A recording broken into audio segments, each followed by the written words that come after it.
नमस्कार बच्चों, आप सभी का स्वागत है आपके अपने यूट्यूब चैनल होम साइंस में, जिसमें आज आप सब देखने वाले हैं MA first semester home science की क्लास। जी हाँ, और क्लास यहाँ पे 21 दिया गया है, पर ये 22 है। ठीक, तो 21 में आपने देखा था अल्बर्ट बंडोरा जी के सिद्धांत के बारे में, जो आपका सामाजिक अधिगम का सिद्धांत था। ठीक, तो सामाजिक अधिगम का सिद्धांत जो हमारे अल्बर्ट बंडोरा जी ने दिया था, इसके बारे में आप दोनों ने सब दो वीडियो में कवर कर चुके हैं, 21 और 20।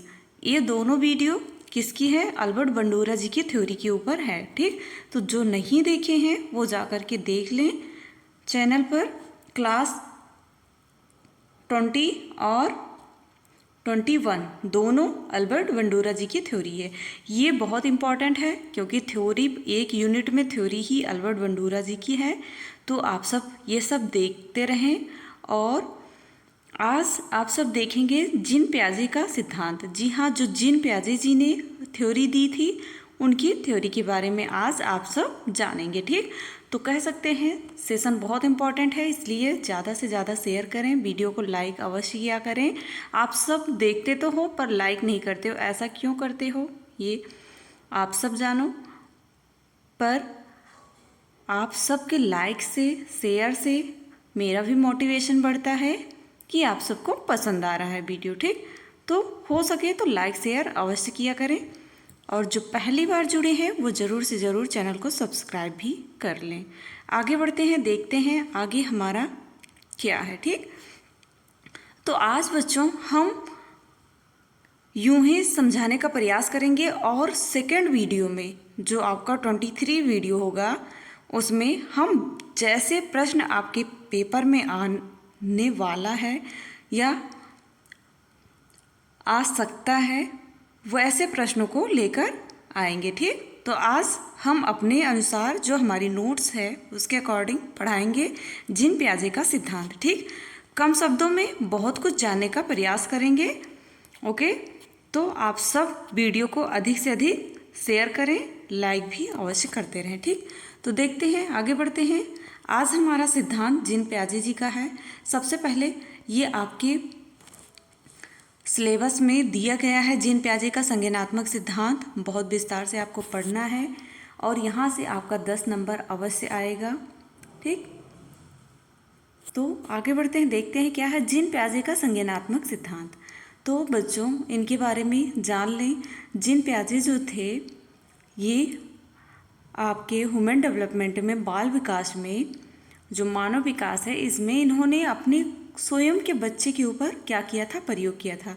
जैसे मैंने बताया था अल्बर्ट बंडोरा जी ने किस पे? बेबी डॉल पे प्रयोग किया था। ठीक, तो ये अपने स्वयं के बच्चे के ऊपर प्रयोग किया था। किस प्रकार से बच्चा सीखता है, उसके अंदर किस तरह से कार्य करने की क्षमता, उसका विकास किस तरह से होता है, ये सब अपने बच्चे के ऊपर प्रयोग किया था। ठीक, तो जो जीन पियाजे जी हैं,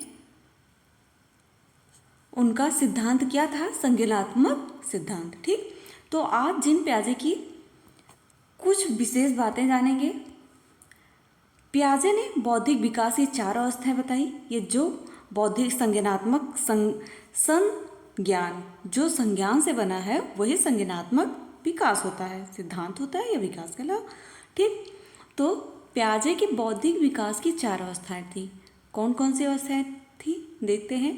पहला था इंद्रिय जनित गामक अवस्था। अगर कहीं पूछा जाए गामक अवस्था क्या है, तो गामक अवस्था जो संवेदकीय अवस्था भी आ सकता है, संवेदीय पेशीय अवस्था आ सकती है, जो आपकी इंद्रियां जो एक्टिविटीज़ करती हैं, कार्य करती हैं, जैसे कि आपकी आँखें हैं, पैर हैं, हाथ हैं, इन सभी का जो मूवमेंट होता है, ये आपका इंद्रिय जनित गामक अवस्था कहलाती है। ठीक, यहाँ पे दिया भी गया है। ठीक, यह अवस्था, यहाँ पे देखें, यह अवस्था जन्म से 2 वर्ष तक, इस अवस्था में बालक इंद्रियों के माध्यम से ज्ञान प्राप्त करता है। ठीक, किसके माध्यम से? इंद्रियां। आप सबको पता है कौन कौन सी इंद्रियां होती हैं। ठीक, आप सब मुझे कमेंट में ज़रूर बताएं।